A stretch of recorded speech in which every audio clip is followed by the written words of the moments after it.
praia eu deixei o meu barco junto a ti, buscarei outro mar. Aleluia. Aleluia. Irmão, desculpa aí o nervosismo. Precisa ficar nervoso, né? Basta eu ficar nervoso. Aí se mais um ficar, é dois nervosos. O que é isso? O último culto que nós tivemos, nós falamos outra vez sobre a doutrina de Cristo. Eu lembro que eu tinha anotado aqui sobre o que falamos. Nós falamos sobre a aproximação da série Doutrina de Cristo. E nós vamos então partir para a parte 14 nesta hora. Nós falamos sobre a aproximação, mostrando que quando você se aproxima da outra pessoa, você tem que ter uma determinada atitude, e essa atitude é percebida mesmo antes de você agir, por causa da inclinação que está tua alma, teu espírito, tua mente. Às vezes você quer falar algo para alguém e já nem fala quando vê a expressão da pessoa. Você já sabe que vai receber um não, né? Um não. Então você já fica quieto. Eu ia dizer tal coisa, mas quando eu vi o semblante de fulano e tal, eu preferi não. Porque você já percebeu que aquela pessoa por dentro já estava com uma determinada inclinação. E aquilo é perceptível pelas ações do corpo. Mas somente com uma aproximação se percebe isto. Somente com a aproximação. A distância não tem jeito. A distância não tem jeito. A aproximação diz tudo. Então nós entramos por estes detalhes. E eu gostaria de dar continuidade a isto. Vamos colocar de pé. Nós vamos ler Deuteronômio 6 uma vez mais. Deuteronômio capítulo 6. Este era um culto bom para lermos, para falarmos sobre o texto que a irmã Raquel acabou de transliterar de áudio para o formato digital, porque trata especificamente deste tema. Livro de Deuteronômio, capítulo 6, nós temos aqui a essência da lei. Estes, pois, são os mandamentos, os estatutos e os juízos que mandou o Senhor vosso Deus para ensinar-vos, para que os cumprisseis na terra a que passeis a possuir. Então é para quem já está na terra. São mandamentos ordenados para aqueles que estão em Canaã, que é o Espírito Santo. Uma vez que você diz, eu estou no Espírito, eu estou na palavra, então exigir de você determinadas atitudes, certo? São mandamentos dados para quem vai possuir, para quem passou a possuir a terra. Para que temas ao Senhor teu Deus e guardes todos os seus estatutos e mandamentos que eu te ordeno, tu e teu filho, e o filho do teu filho, todos os dias da tua vida, e que teus dias sejam prolongados. Ouve, pois, ó Israel, e atenta em os guardares, para que bem te suceda, e muito te multipliques, como te disse o Senhor Deus de teus pais, na terra que emana leite e mel. Ouve, Israel, o Senhor nosso Deus é o único Senhor.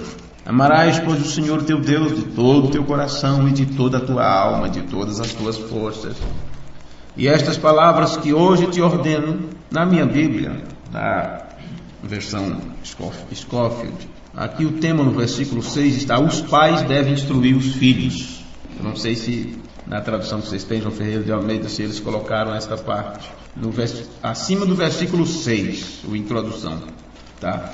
Pois aqui na Bíblia Scofield colocaram: os pais devem instruir os filhos, porque na verdade essa tradução ela é mais repartida, né? E estas palavras que hoje te ordeno estarão no teu coração, que é aonde? Na tua mente. E as ensinarás a teus filhos, e delas falarás, assentando em tua casa, e andando pelo caminho, e deitando-te e levantando-te. Também as atarás por sinal na tua mão, e te serão por frontais entre os teus olhos. E as escreverás nos umbrais de tua casa e nas tuas portas, quando, pois, o Senhor teu Deus te introduzir na terra que jurou a teus pais, Abraão, Isaque e Jacó, que te daria com grandes e boas cidades que tu não edificaste. Amém. Podeis se assentar. Vocês podem assentar. Isto deve estar entre o frontal dos nossos olhos. Eu disse no culto passado, e vocês já sabem inclusive disso, que era assim que os judeus, o povo hebreu, fazia com as coisas da lei. Eles tinham um determinado bolinha, como uns dadozinhos, e pendura na cabeça. E aquilo fica batendo na testa cada vez que ele anda. E naquilo estão alguns símbolos, algumas frases da palavra de Deus. E sempre que ele caminha, aquilo bate na testa, né? Toque, toque, toque, vai ver que forma até calo. Mas cada vez que aquilo bate, é para que ele não se esqueça da palavra de Deus. Talvez você tenha que colocar no umbral da sua porta, ou na parede da sua casa.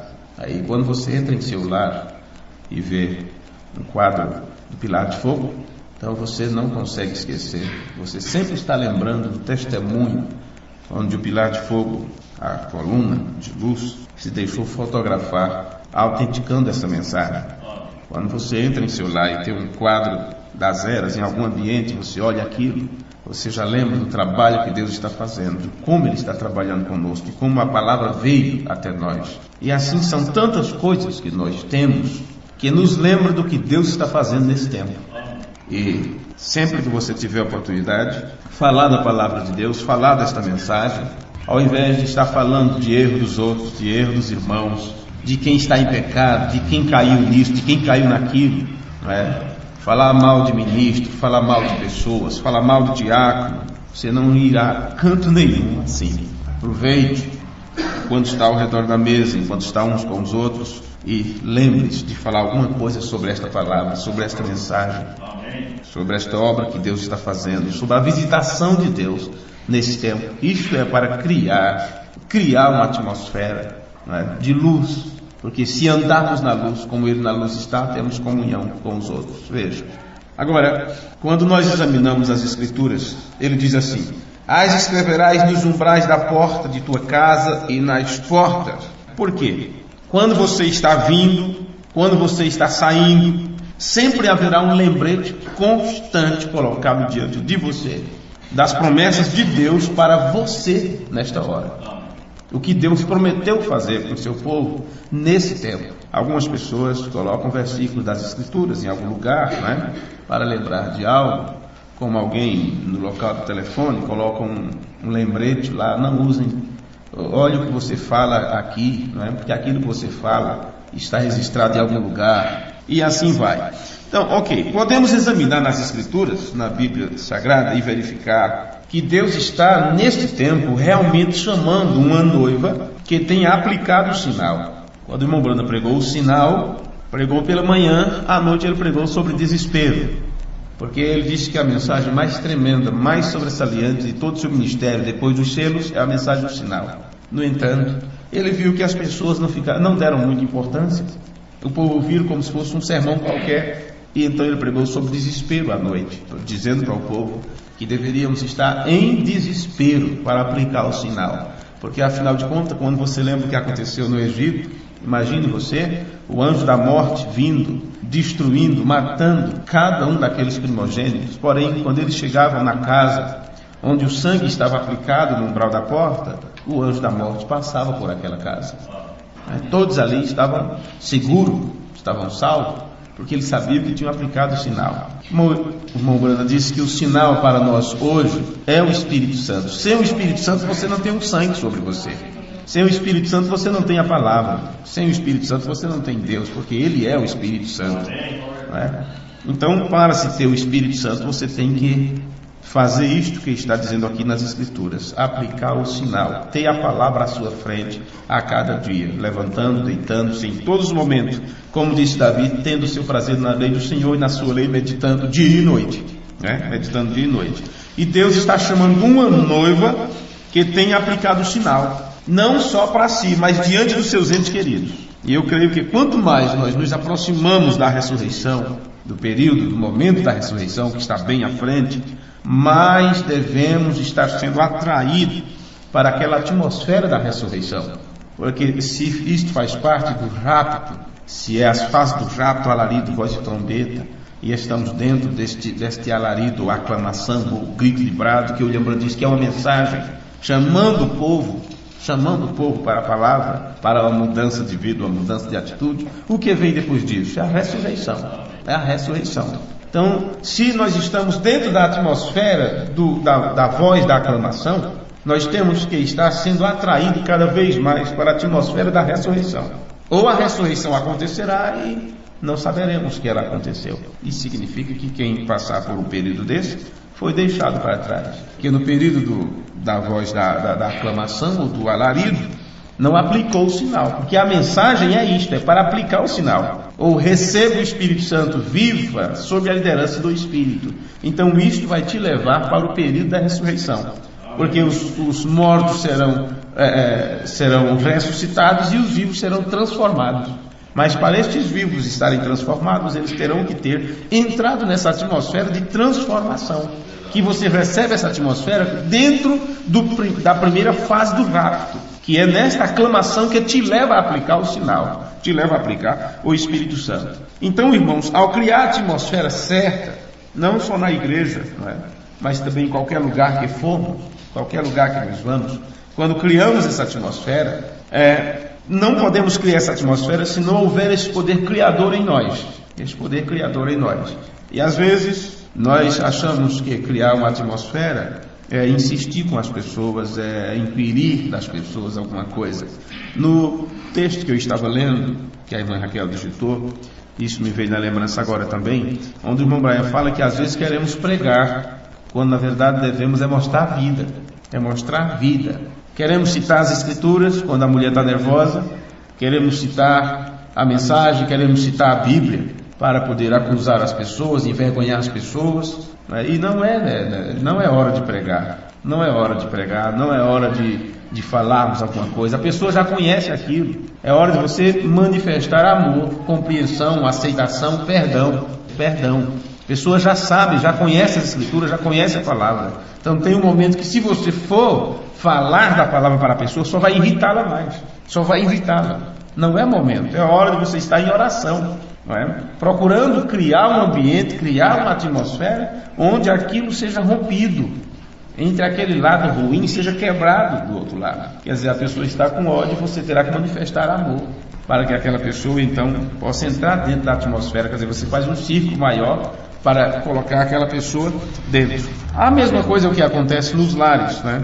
Nos lares há 3 princípios básicos para que dentro de uma casa, dentro de um ambiente, seja criada uma boa atmosfera entre marido e mulher, vamos dizer assim, porque essa é a mesma coisa que Cristo faz com a igreja. Ele cria para ela uma atmosfera benéfica, de paz, shalom, foi assim que ele disse quando chegou: paz seja convosco. Eles estavam tudo agitados, com medo. Ele chegava e dizia: paz seja convosco. Então ele criava essa atmosfera. Então o primeiro princípio é amor. Se tem amor, então qualquer outra atmosfera pode ser rompida. O amor vence tudo, o amor vence todo o temor, suplanta o temor, tira fora o medo, tira fora a insegurança. Então, quando você expressa amor, você deixa a outra pessoa segura. E uma pessoa em segurança, ela descansa, ela não fica apreensiva. Depois que você manifesta o amor, é rendição. Render a devida benevolência, que é para mostrar uma boa vontade. Você tem que ter atos de boa vontade para com a outra pessoa, seja com a esposa ou com o esposo. Como é que você ama e não tem benevolência? Como é que você ama e não tem atos de boa vontade? Atos de boa vontade. E uma pessoa de boa vontade, né? Paz na terra aos homens de boa vontade. Se você não tem boa vontade, você não vai viver em paz. Você vai ser cobrado porque você não ajuda, você não faz sua parte, você não tem boa vontade. Tudo espera pelos outros, só vem a nós, faça, e você não faz. Você só reclama, e não ajuda, não é? E não ajuda. Você acha que é fácil lavar a louça o dia todo, pode-se dizer? Então não reclama, vai, pega o pano e vai lavando que eu vou enxugando aqui. Enquanto isso, vai conversando sobre a vida. Isso é tão simples fazer isso. Isso não vai tirar a tua macheza, não, como dizia o Matuto. Isso não vai tirar a tua macheza de maneira nenhuma. Mas quando você rende benevolência, quando você demonstra amor, e este amor é seguido de atos de boa vontade, não tem como você não criar uma boa atmosfera, né? E outra coisa, para os homens, né? Para os homens, a Escritura nos diz para não termos rancor em relação às esposas, não guardar rancor, raiva em relação a elas. Em outras palavras, não devemos ficar irados e zangados com relação a elas. Elas têm uma boa desculpa, que elas têm uma mudança de humor. Às vezes por dia a mulher chega nas 4 estações do ano, em um dia. Claro, no mês isto é fatal, isto é obra da natureza já. E se em uma semana ela está calorosa, amorosa, na outra semana não espere isso. Quando não estiver assim, você tem que ser compreensivo, né? Tem que ser compreensivo, e assim vai. Então, para as esposas também criarem a atmosfera certa para o casamento, elas devem primeiro aprender a se submeter aos esposos, a se submeter aos maridos. Mas nós estamos falando sobre um tema tão diferente, porque estamos falando sobre a doutrina de Cristo. E quando falamos sobre a doutrina de Cristo, você já sabe, nas Escrituras fala da divindade, não é? Da relação entre Deus e seu Filho, e a relação entre Deus e seus filhos. Mas é claro que esse relacionamento na Bíblia sempre é retratado entre esposo e esposa, que o marido sempre representa Cristo, a esposa sempre representa a igreja noiva de Cristo. E assim como é no relacionamento espiritual entre Deus e seu povo, acontece também no relacionamento natural entre marido e mulher. Veja, então se o marido ele demonstra amor, benevolência e não tem rancor, não guarda rancor, sempre está pronto a compreender, perdoar, esquecer, começar de novo. Então, para as esposas criarem agora, fazer sua parte nessa estrutura, elas devem então aprender a render-se aos seus próprios esposos, aos seus próprios maridos. E falar sobre isso neste tempo de direitos, não é, de direitos iguais, se torna um pouco complicado. Você tem que falar com cuidado, e até mesmo as irmãs elas ficam, mas até parece, e assim vai, não é? Pois bem, aprender a se submeter aos seus próprios maridos. Isso significa, irmão, não ficar questionando a todos os seus movimentos, que optam por fazer, as escolhas que fazem. Você não tem que questionar tudo, mas submeter a sua vontade à vontade dele. E isto traz um compromisso tão sério, tão grande para o cabeça do lar, porque é assim como a noiva de Cristo se submete ao seu próprio pensamento, se submete seu pensamento ao pensamento do noivo, à mente do próprio Senhor Jesus Cristo. Então veja, a mulher tem que submeter à vontade do seu marido. Mas me diga, como ela pode submeter à vontade do marido se este marido não representa Cristo, se ele não age como Cristo? E aí vem a disparidade, aí vem os desencargos. O marido reclama da mulher, no entanto, porque ela não faz sua parte, porque ela não é submissa, porque ela não é obediente, porque quer mandar nele, porque isso, porque aquilo, mas no entanto ele não está fazendo a parte dele como é dito nas Escrituras. Ele não está fazendo o papel do Cristo dentro do lar. Veja, é isso que acontece. Por outro lado, a esposa é para reverenciar o esposo, como diz as Escrituras. Isso significa que ela deve reverentemente temê-lo, não é ter medo dele, mas tratar com temor, que são duas coisas diferentes, né? Medo e temor. Medo faz a criança esconder debaixo da cama com medo do monstro que está chegando em casa, o pai, não é? Mas o temor faz ele respeitar o pai, porque o pai tem autoridade. Ele sabe que o pai está certo. Quando o pai diz que está errado, então ele baixa a cabeça. Uma forma simples de explicar temor. O medo não. Porém o medo, apesar de lá ver o bicho, né, se esconde, no entanto está sempre pronto a fazer errado, está sempre pronto a quebrar as regras. Porque o medo não quer dizer que a pessoa respeita, né? O medo não quer dizer que a pessoa tem respeito, mas o temor trata-se de respeitar. É como o temor que temos para com Deus. Temor reverencial. Respeitamos a Deus. Não temos medo de Deus. Como você vai ter medo de um pai tão amoroso? Não é? Por isso que a Bíblia diz: o amor expulsa fora todo temor, ou todo medo. Todo medo. Então você tem que saber a diferença das palavras. A diferença das palavras. Então, dentro deste pensamento, a mulher, para reverenciar o marido, quer dizer que ela deve ter este temor. E este temor pode significar veneração, ou um amor profundamente enraizado, vê? E uma gratidão por tudo que ele providencia para ela, pelo que ele é para ela. Vê? Então é um amor profundamente enraizado nisso. E esta veneração que a esposa deve ter pelo marido, como a igreja tem por Cristo, automaticamente traz consigo um respeito apropriado. Ela o respeita porque o reverencia. E também ela deve render a devida benevolência ao seu marido, como ele também é benevolente para com ela.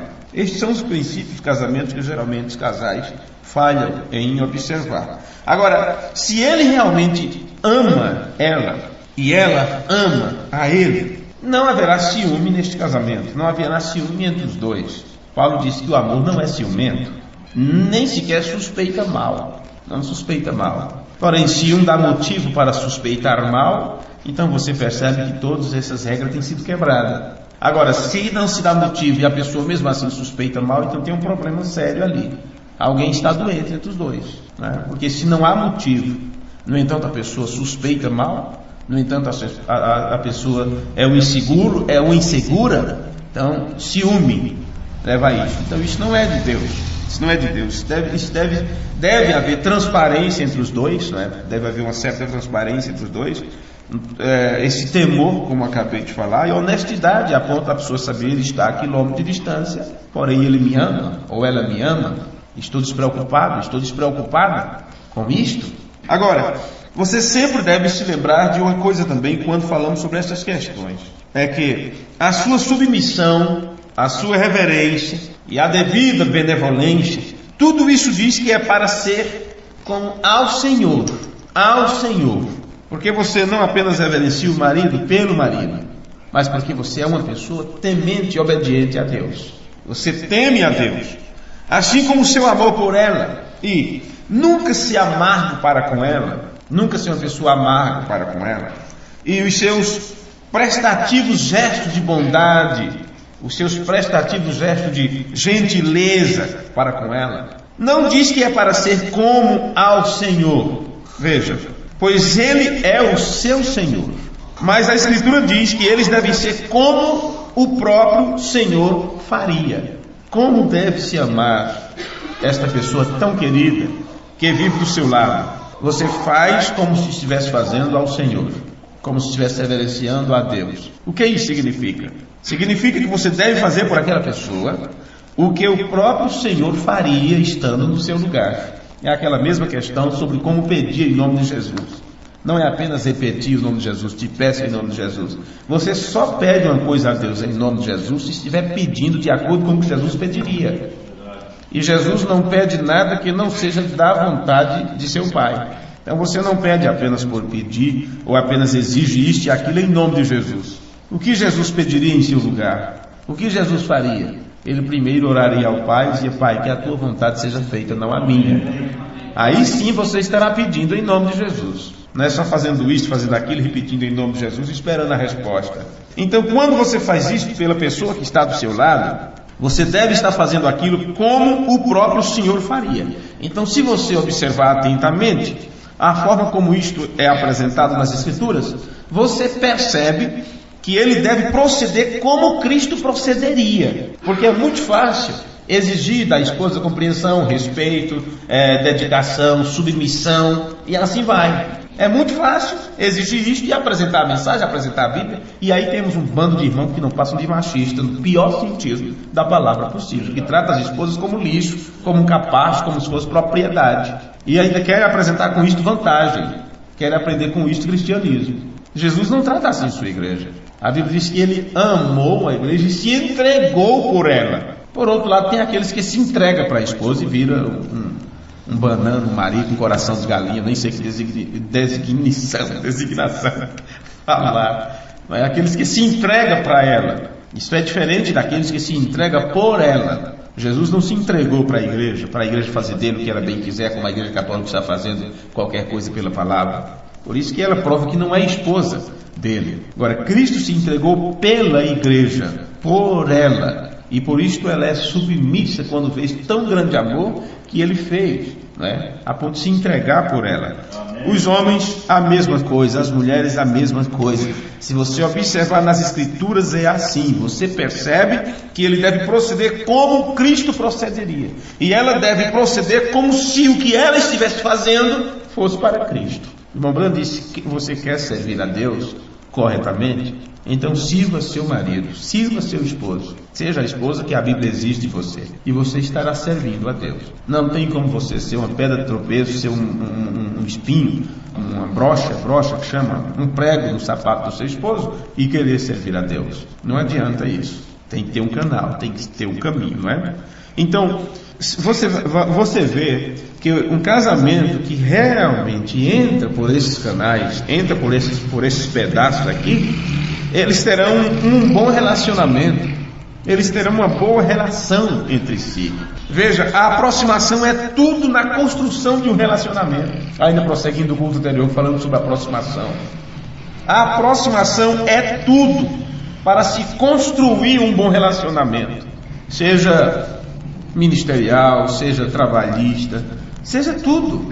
Né? Você não vai contratar um advogado e apenas diz, olha, quanto é para você ver aí minha causa e tudo, eu tenho dinheiro para pagar. Não é bem assim, você tem que ter uma aproximação, tem que visitar o camarada, conversar com ele, contar a situação desde o começo, tem que ter aquele contato de espírito. Por outro lado, ele vai ver se você está mentindo, se você apenas não quer usufruir de vantagem, né, da empresa, ou seja, de quem for. Tem que ter uma aproximação para poder se entender, para poder casar, né, vamos dizer assim, o espírito. Como eu disse no outro culto, tem aquela pessoa que você olha e diz, eu não me dou bem com fulano, parece que nosso espírito não casa, né? Não casa. Então a atmosfera não é boa entre si. Quando se aproximam, há choque de palavras. Um fala, o outro atropela. Ou um fala e tudo que o outro fala é para desfazer do que o outro disse. E você vê isso nos casais. Um está contando uma coisa, o outro desmente. O outro diz, não foi bem assim. Descaradamente, a mesma coisa, você está conversando com alguém e um menino do lado olhando, daqui a pouco, mentira, não foi assim não, e quer contar a versão dele, né? Além de ser falta de ética, falta de respeito e assim. Não, tanta coisa poderíamos falar aqui.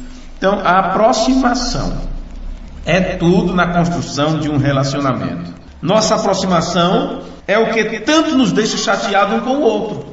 É a forma como nos aproximamos. Ou é a mesma coisa que abre o caminho para a nossa devida benevolência, para expressarmos benevolência, para que ela venha em manifestação. Uma pessoa que chega até você e diz, bom dia fulano, está tudo bem com você? Olha, você já quer abraçar, né? Ou está tudo ok, obrigado por perguntar, né? Teve essa correspondência. Então, aquilo quebra barreira.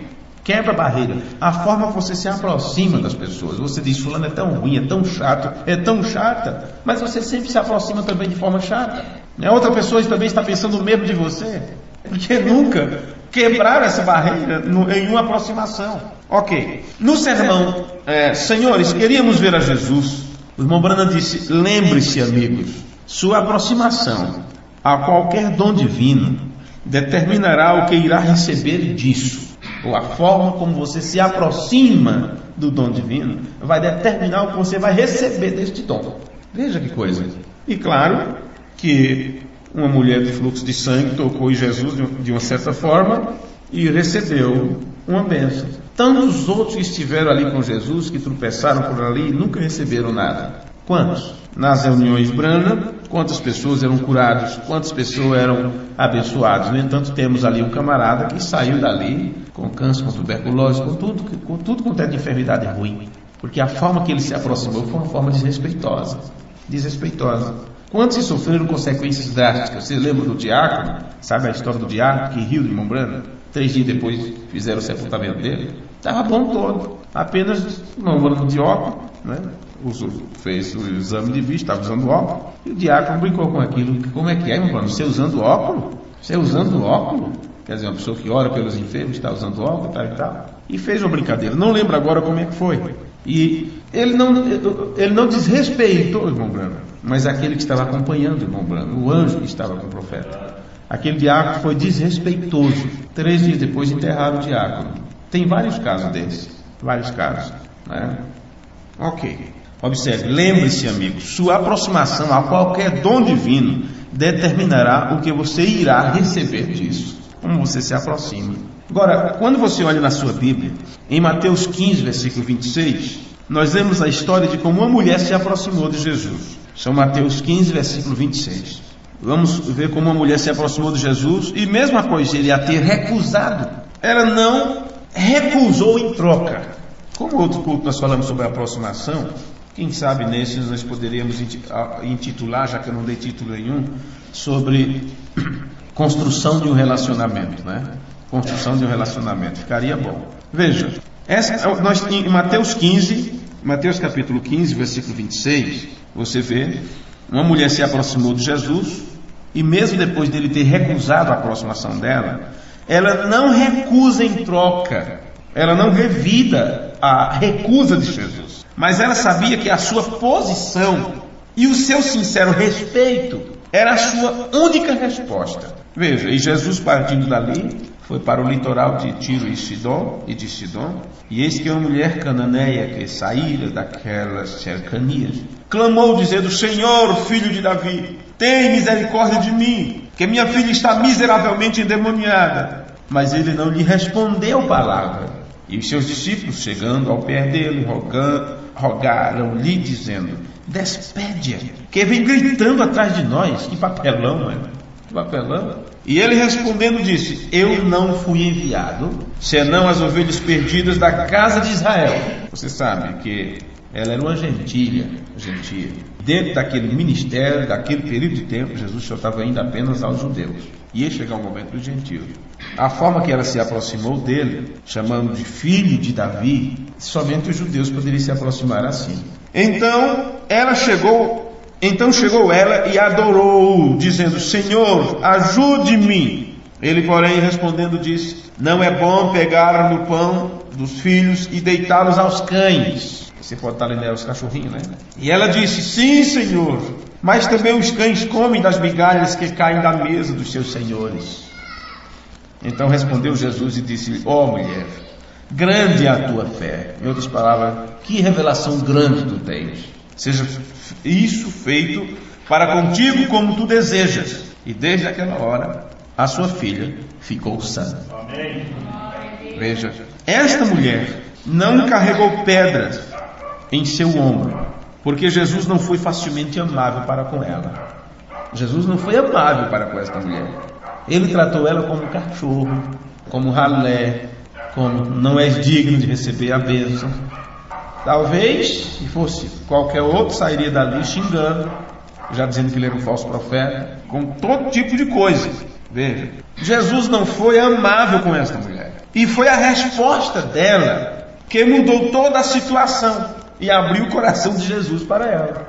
Foi a resposta que ela deu. Foi como ela revidou. Agora você recebe uma resposta ruim, um destratamento de um colega, e você quer sair numa situação boa, dando uma resposta pior do que a dele, só para dizer assim: eu não levo desaforo para casa. Eu não levo desaforo para casa. Pisou no meu pé, eu derrubo também. E quer o quê? Que tipo de vida você quer? A mulher fala alto, você quer falar mais alto ainda? O marido fala alto, ela grita mais alto ainda. Daí a pouco é os vizinhos que estão escutando, os dois. Aquela latumia danada, aquela gritaria doida de casa. Toda a vizinhança com ele, ouvindo todo o problema agora, como se eles fossem resolver. Se um dá uma resposta ruim, então a tua vida dali por diante, né, o relacionamento dali por diante, vai depender de como você vai responder. A ação ruim que você recebeu, tudo para frente vai depender agora da troca, da réplica tua, do que você vai fazer em relação àquilo. O problema não é a pessoa ter te xingado. O problema surge de como você vai agir diante desse xingamento. Você vai perceber que é dessa forma. Esses dias o mecânico do irmão Antônio, né, funileiro do irmão Antônio, também já fiz trabalho com ele. Ele está passando por uma situação bem complicada. Acusou alguém, xingou alguém, alguma coisa assim, e brigaram, e foi facada para lá e para cá. O camarada está preso. Começa simplesmente com uma palavra ruim que é dita, principalmente em porta de bar, quando alguém xinga o outro, né? Ou distrata o outro. O outro vai para cá e diz: peraí, já vem com a peixeira, o povo bravo dando nada, já vem com a peixeira, né? Para furar no bucho. Veja, o problema que veio depois, a morte, o esfaqueamento, ou seja o que for, não é porque alguém xingou, mas a reação que o outro teve diante do xingamento. É assim as brigas dentro dos lares, é assim que ficam casais entrunfados por anos e anos, um dormindo na sala, outro dormindo na cozinha. Assim, que um fez algo ruim e o outro, a forma que agiu, foi que levantou todo o problema. Então veja que a resposta dessa mulher para Jesus, ele apenas a pôs em provas com palavras afiadas, que desencorajaria qualquer um que fosse se aproximar dele. Mas isso não a desanimou. Ela manteve o equilíbrio, ela manteve a firmeza, ela manteve o desejo. Não importa o que ele me fale, eu quero ser curada, né? Agora, claro que para isso tinha um problema maior por trás, que era a filha demoniada. O amor pela filha, que estava naquela situação, fez ela ficar quebrantada e não desafiar o desafio de Jesus, não enfrentar o desafio de Jesus.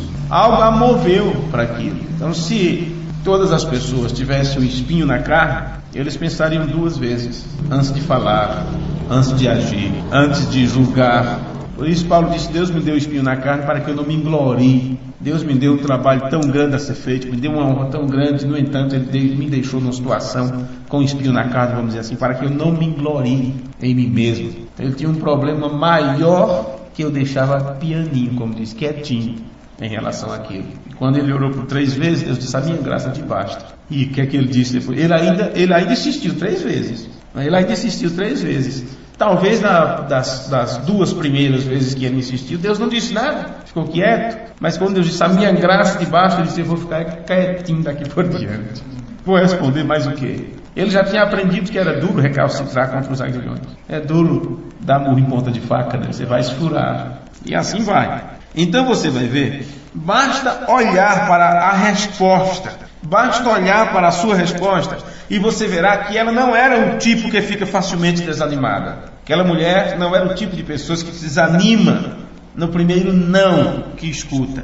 Ela não empinou o nariz para cima e saiu para fora e o chamou de um idiota, ou algo assim para se vingar. Ela não bateu a porta com força, empurrou com o pé, que o marido disse não. Ah, meu amigo, quando eu respondi meu pai dessa forma, ô surra bem dada, pela misericórdia, não dá para entrar em detalhes na hora dessa, mas quando eu respondi meu pai, né, meu pai mal, por uma coisa que ele reclamou, mas eu sabia que estava errado, porque aquela resposta não se dá para um pai, e eu não posso falar, né, uma coisa dessa. Mas foi dar a resposta, sair andando devagarzinho por trás de casa, entrei no quartinho que tinha, já fiquei escondido. Mas olha só, o que adiantou empinar o nariz e dar uma resposta daquela para o pai? Que coisa. Meu filho nunca deu uma resposta daquela para mim, graças a Deus. Na hora que eu dei aquela resposta, ele apenas disse: por que você fez isso? Por que você está fazendo isso? Apenas estava pegando comida antes dos outros, né? Chega do trabalho, todo mundo com fome. Foi um dos primeiros a colocar o quengo de coco dentro da panela. Vocês sabem como é que faz, né? Hoje em dia é tão fácil se comprar e tão baratinho aqueles negocinhos de tirar arroz, tirar feijão. Mas na roça, era a parte do coco que raspa, né? O quengo do coco. For um buraco de um lado e o outro, coloca um espeto ali, olha, é no jeitinho de tirar o feijão. Eu fui o primeiro a chegar, peguei aquilo na panela, tirei uns pedaços para mim, e ele disse: por que você faz isso, pai? Porque você não espera pelos outros. Daqui a pouco a comida não sai para todo mundo. Eu joguei aquilo pela janela, joguei aquilo que eu tirei da panela pela janela e dei uma resposta bem ruim, que não se dá para quem quer que seja. E já saí, ó, pontinha de pé, e fui entrei dentro do quarto dos perus, que a gente chamava dentro de casa. Ô, meu amigo, não deu 5 minutos não. Escutei o barulho da zaracunha dele, o chinelo que ele usava de couro, de pneu. Escutei o barulho dela caminhando, de lá, aí vem coisa. Mas não deu outra. Ele veio com as mãos para trás, com um chicote, disse: como é que é, rapaz? Como foi aquela resposta que você deu? Mas eu recebi foi a maior surra que eu lembro que eu já recebi na minha vida. Não teve ninguém para acudir. Acudir o quê? Foi a maior surra que eu já levei da minha vida, foi quando eu dei essa resposta ruim para meu pai. Agora, eu deveria ter ficado quieto. O problema não foi o que ele me disse, foi como eu respondi. Foi como eu respondi. Achei que eu tinha razão. Então é isso que acontece. As consequências vêm por causa disso. É quando um empina o nariz e dá aquela resposta descaridosa para o outro. A mulher, quando Jesus disse: não é lícito pegar o pão dos filhos e lançar os cachorrinhos, ela não empinou o nariz e disse: eu nem precisava disso mesmo. Ela não saiu chamando: isso é um idiota. Que é o que mais acontece, é tratar o outro de idiota, né? E outros palavreados e tal. Como pode haver amor dali por diante? Como pode estar junto mais? Como pode ter respeito? Como podem sentar na mesma mesa e encarar um ao outro? Como podem deitar na mesma cama, dividir carinho e tudo mais, se distrata um ao outro, se trata com descaridade, com palavras ruins e tudo. Como pode? Não, essa mulher não se vingou. Ela disse: sim, Senhor, isto pode ser verdade, mas até mesmo os cães lambem as migalhas da mesa dos senhores. Foi assim que aconteceu. Depois observa o que ele disse. Ele disse que ele não viu tipo de fé em nenhum outro lugar, e disse: seja feito conforme aquilo que você gostaria que fosse. Amém. É assim. Quer arrancar o dinheirinho do seu marido, assim, numa boa, para ele comprar o que você quer, né? Então, seja carinhosa, né? Cuidado nas respostas, Mesma coisa você, que é uma esposa carinhosa, cuidadosa, cuida da sua casa, que cuida de você, então seja o mesmo, seja benevolente para com ela. Em outras palavras, o que você quiser, basta pedir que eu darei a você. Às vezes você encontra determinadas pessoas, você diz: aquele homem, que coisa, que, como chama aí fora, boca aberta. Mas não é isso, ele apenas está sendo benevolente para quem o trata com carinho, para quem o trata com respeito, com cuidado, com atenção. E você vê aí pessoas vivendo tão bem, não é? Tão bem, e às vezes com inveja você diz: eu não quero ser daquele jeito, né? Não quero ser daquele jeito. É amor para lá, bem para cá. Problema seu que não tem isso. Você não sabe o que está perdendo. O que foi feito com aquela mulher, o que foi concedido a Rátia Mose? Ela falou a palavra certa, ela disse o que era correto, e foi dito para ela: faça que seja de acordo com o teu pedido. Agora, sabemos a história também de uma irmã que estava em um verdadeiro aperto, um verdadeiro apuro. Ela tinha um filho que tinha acabado de morrer, e ao invés dela ficar zangada com Deus, ela assumiu a melhor abordagem e louvou a Deus por aquela grande coisa que ele estava prestes a fazer por ela. Vamos encerrar com esta leitura. 2 Reis capítulo 4, versículo 8. O livro de 2 Reis está lá perto dos livros das crônicas no Antigo Testamento. Tem Samuel e tal, depois você tem o livro dos reis, e depois você tem o livro das crônicas. Crônicas é depois dos reis. Na verdade são as crônicas dos reis de Israel, né? 2 Reis capítulo 4, versículo 8. Sucedeu também um dia que, indo Eliseu a Sunem, havia ali uma mulher importante, a qual o reteve para comer pão. E sucedeu, é o versículo 8, e sucedeu que todas as vezes que passava por ali, entrava para comer pão, e ela disse a seu marido: eis que tenho observado que este que sempre passa por nós é um santo homem de Deus. Como ela observou que aquele homem era um santo homem de Deus? Aproximação. E essa aproximação construiu entre eles um relacionamento. A ponto dela conversou com o esposo a respeito dele. Façamos-lhes, pois, um pequeno quarto junto ao muro, e ali lhe ponhamos uma cama, uma mesa, uma cadeira e um candeeiro. Era tudo que o perambulante precisava, né? Um pregador itinerante. E há de ser que, vindo ele a nós para ali, se recolherá. E sucedeu que um dia ele chegou ali, e recolheu-se àquele quarto e se deitou. Então disse ao seu servo Geazi: chama esta sunamita. E chamando-a ela se pôs diante dele, porque ele tinha falado a Geazi: dize-lhe, eis que tu nos tens tratado com todo desvelo, que se há de fazer por ti? Você vê que quando você trata alguém bem, há uma recompensa por isso? Porém, ela fez este bem sem estar atrás de recompensa, porque quando você faz o bem atrás de receber a recompensa, você não está fazendo o bem, você só está sendo egoísta. Você vê, estas são as pepitas que nós temos que recolher em uma reunião. São esses pensamentos que temos que catar, colocar no cesto, né? É aí que as pessoas sofrem e passam um aperto e dizem: por quê? Por que não aconteceu comigo? Por que não me deu? Por que não recebi? Porque fazem para receber algo em troca. E você sabe que aqueles que serão salvos naquele dia, eles não sabiam que estavam fazendo coisas boas. Aliás, eles sabiam que estavam fazendo coisas boas, mas não querendo receber nada em troca. Tanto é que quando foi dito: vinde, bendito de meu Pai, possuí o reino e tal, porque tive fome, me deste comer, fiz isso, fizeste isso, fiz aquilo. E eles dirão: quando foi que fizemos isto? Quando foi que tivemos nu e te vestimos? Quando foi que tivemos com fome e te demos de comer? Então será dito: quando fizeste a um desses pequeninos, que será um outro grupo que estará lá. Quando fizeste a um desses pequeninos, então a mim o fizeste.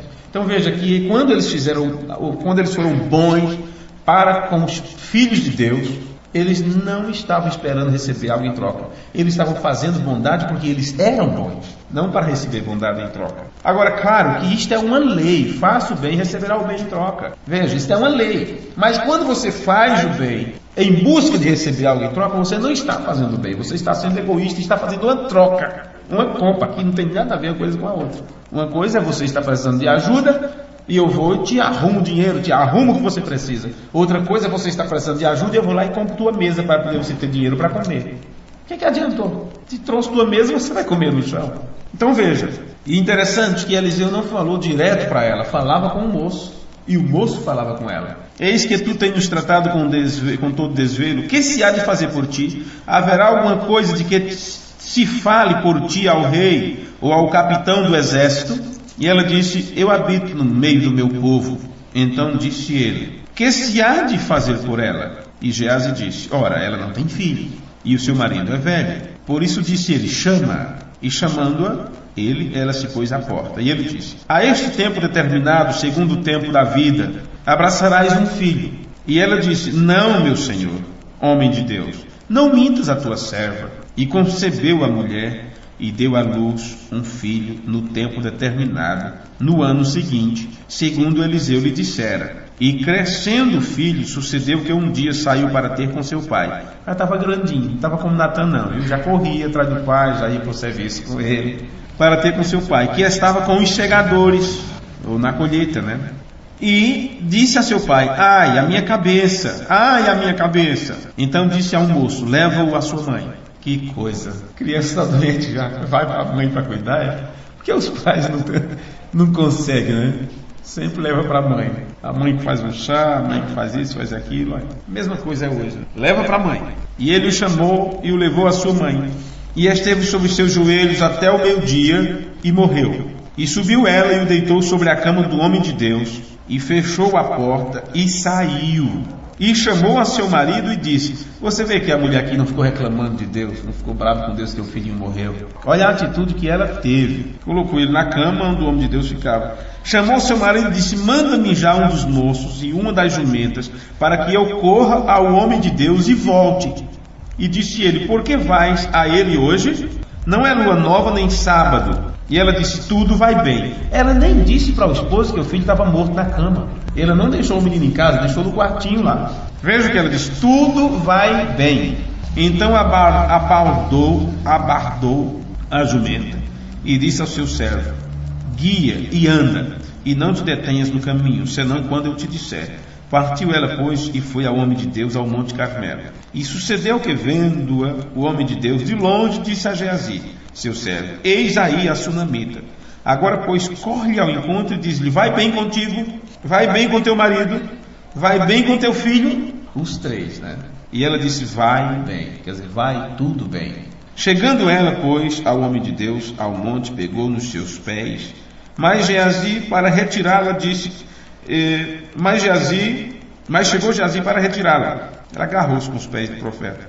Diz, porém, o homem de Deus, deixa, porque a sua alma está triste de amargura, e o Senhor me encobriu e não me manifestou. Você vê que Deus não fala tudo ao profeta? Deus não fala tudo ao profeta, só aquilo que lhe convém saber, só na hora certa. Ele não teve nenhuma visão sobre isso, Deus não mostrou nada. E disse ela, pedi eu ao meu Senhor algum filho? Não, disse eu. Não me enganes? Não disse eu, não me enganes? E ele disse a Geazi, cinge os teus lombos, toma o meu bordão na tua mão e vai. Se encontrares alguém, não o saudes, e se alguém te saudar, não lhe respondas. E põe o meu bordão sobre o rosto do menino. Porém disse a mãe do menino, vive o Senhor e vive a tua alma, que não te hei de deixar. Então ele se levantou e seguiu. E Geazi passou adiante deles e pôs o bordão sobre o rosto do menino, porém não havia nele voz nem sentido. E voltou a encontrar-se com ele e lhe trouxe aviso, dizendo, o menino não despertou. Na verdade, a fé da mãe disse que tinha que ser o homem de Deus para ir lá. E chegando Eliseu àquela casa, eis que o menino jazia morto sobre a sua cama. Então entrou e fechou a porta sobre eles ambos, e orou ao Senhor. E subiu à cama e deitou-se sobre o menino, e pondo a sua boca sobre a boca dele, e os seus olhos sobre os olhos dele, e as suas mãos sobre as mãos dele, se estendeu sobre ele, e a carne do menino aqueceu. Depois desceu e andou naquela casa de uma parte para outra, e tornou a subir.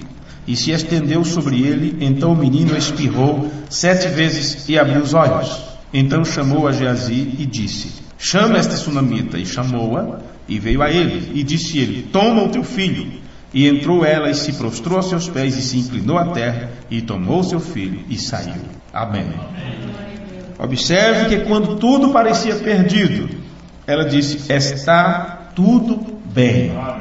Por quê? Porque ela sabia como criar aquele clima de expectativa, aquela atmosfera boa. Ela sabia que a palavra de Deus ensina: aquele que recebe um profeta em nome de um profeta, recebe galardão de profeta. Ela sabia que aquele que deu a vida também podia restaurar a vida. Vê? E ela tinha vindo para o canal correto. Ela estava no canal correto. Se Deus pôde me dar um filho, Ele pode restaurar a vida de meu filho. Então, está tudo bem. Por que descabelar? Por que isso? Por que aquilo? Não é? Ela não se revoltou contra Deus, apenas fez a coisa correta dentro de uma atmosfera controlada pelo Espírito. Vamos dizer um amém juntos? Amém? Amém. Graças a Deus. Muito obrigado, Pai. Sabemos que ninguém veio aqui por acaso. Viemos aqui porque nós viemos crendo que ouviríamos ao Senhor, como nós temos ouvido. Oxalá se todos pudessem ouvir e crer que realmente é o Senhor falando ao teu povo, usando lábios humanos, ó Pai. Esta é a maneira que o Senhor sempre tem feito. Nos ajuda, nos encoraja, nos dá ânimo para poder, os dias que nós podermos estar a este lugar, para reunir juntos, sentar ao lado um do outro, para ouvir o Senhor e dedicar toda a nossa vida a Ti, ó Pai. Por isso te agradecemos. Abençoa esse pastor, as suas congregações, os irmãos que estão distantes acompanhando conosco, se alegrando conosco, porque a palavra ela causa alegria, ela causa arrepio, não de medo, mas de emoção. Sabemos que o Senhor, ó Pai, no meio do teu povo, o Senhor provoca tudo isto. Estamos aqui porque nós amamos ao Senhor, porque o Senhor primeiro nos amou e nos tem nos colocado em lugares celestiais, que é a tua palavra. Muito obrigado por isso, ó Pai. Ajude meus irmãos nesta hora. Muito obrigado pelo ano que o Senhor nos deu de vida. Temos alcançado mais este ano, e aqui estamos, e crendo que o Senhor tem algo para nós, para a tua noiva, como nós acabamos de ouvir, entrar na atmosfera da ressurreição. Muito obrigado, ó Pai, pela tua palavra falada nesta noite. No nome de teu Filho Jesus Cristo, perdoa as nossas falhas, os nossos pecados, e nos ajuda, Pai, a aproximar de Ti cada dia mais, enquanto vivemos nesta dimensão humana, viver para o Senhor. Muito obrigado. Abençoa o irmão que tem liderado os cânticos, dá-lhe graça, Pai, e o ajude. É gostoso cantar com uma pessoa que sabe cantar, com pessoas que cantam simples. Muito obrigado por isso. Ajuda esses diáconos. Ó Pai, nós colocamos tudo em Tuas mãos, no nome de Jesus Cristo, para a Tua glória. Leva-nos de volta aos nossos lares, guardado e protegido, debaixo de Tuas mãos santas de misericórdia, no nome de Jesus. Amém. Amém. Deus abençoe, irmãos, abençoe um ao outro, e até a próxima, se Deus quiser.